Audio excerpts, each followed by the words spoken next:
মমতা ব্যানার্জির হারমাত বাহিনী, তৃণমূলের হারমাত বাহিনী পশ্চিমবঙ্গের দুবারের সাংসদ খগেন মুর্মু এবং শঙ্কর ঘোষকে যেভাবে আক্রমণ করেছে। গতকালকে আমাদের পূজাগুড়ি লক্ষ্মী পুজো ছিল, সেই পুজোর দিন আমরা ধনলক্ষ্মীকে পুজো করে থাকি।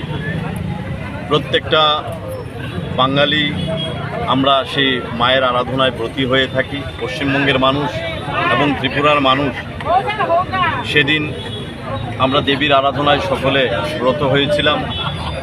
কিন্তু দুর্ভাগ্যের বিষয়, ভারতবর্ষের যেই রাজ্য ভারতবর্ষকে দিশা দেখাতো, বিভিন্ন মনীষীদের জন্ম সেই ভারতবর্ষে এবং সেই দেশের জন্য যারা সংগ্রাম করেছেন, সেই পশ্চিমবঙ্গের মাটি থেকে আমাদের বিশাল বিশাল নেতৃত্বরা নেতৃত্ব দিয়েছেন।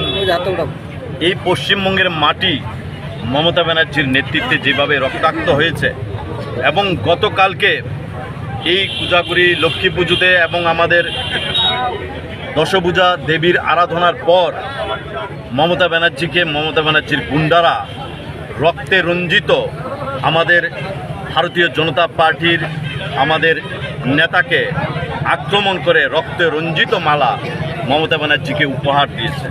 আমরা ধিক্কার জানাই মমতা ব্যানার্জির এই প্রশাসনকে, সে মানসিকতাকে, যে পশ্চিমবঙ্গে মানুষ একটা শান্তিতে বসবাস করত।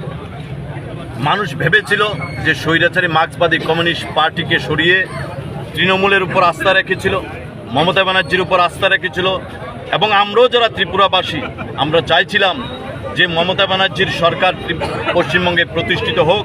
আমাদের মোরাল সাপোর্টও মমতা ব্যানার্জির প্রতি ছিল। কিন্তু একজন শাসক হিসাবে, একজন মুখ্যমন্ত্রী হিসাবে ওনার যে ভূমিকা নেওয়া উচিত ছিল পশ্চিমবঙ্গের ডেভেলপমেন্টের জন্য, সে পশ্চিমবঙ্গের কোনো ধরনের উন্নয়ন হয়নি। উন্নয়ন হয়েছে কার? সেখানে মমতা ব্যানার্জির পালিত যারা হারমাত গুন্ডারা আছে, যারা মমতা ব্যানার্জিকে প্রতিনিয়ত বিরোধীদের উপর আক্রমণ করে প্রতিনিয়ত উপহার দিয়ে থাকে। গতকালকে যে উপহারটা দিয়েছে, রক্তে রঞ্জিত একটা মালা উপহার দিয়েছে মমতা ব্যানার্জিকে। আমরা ধিক্কার জানাই মমতা ব্যানার্জির এই প্রশাসনকে এবং আপনাদের মিডিয়া মারফত জানাই যে আমাদের ত্রিপুরা রাজ্য পশ্চিমবঙ্গের প্রত্যেকটা বিজেপির এবং পশ্চিমবঙ্গের প্রত্যেকটা মানুষের পাশে আমাদের ত্রিপুরা রাজ্যের প্রত্যেকটা জনগণ আছে।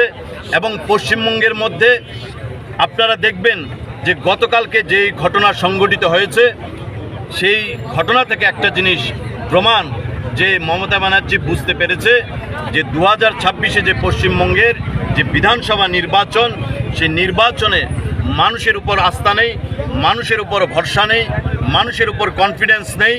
কারণ পশ্চিমবঙ্গের মানুষ বুঝতে পেরেছে মমতা ব্যানার্জিকে আরেকবার সুযোগ দেওয়া মানে পশ্চিমবঙ্গের প্রত্যেকটা জনগণ, প্রত্যেকটা সরকারি কর্মচারী, প্রত্যেকটা যুব সম্প্রদায়ের ভবিষ্যৎ সেই দফনানো মতো একটা ব্যবস্থা হবে।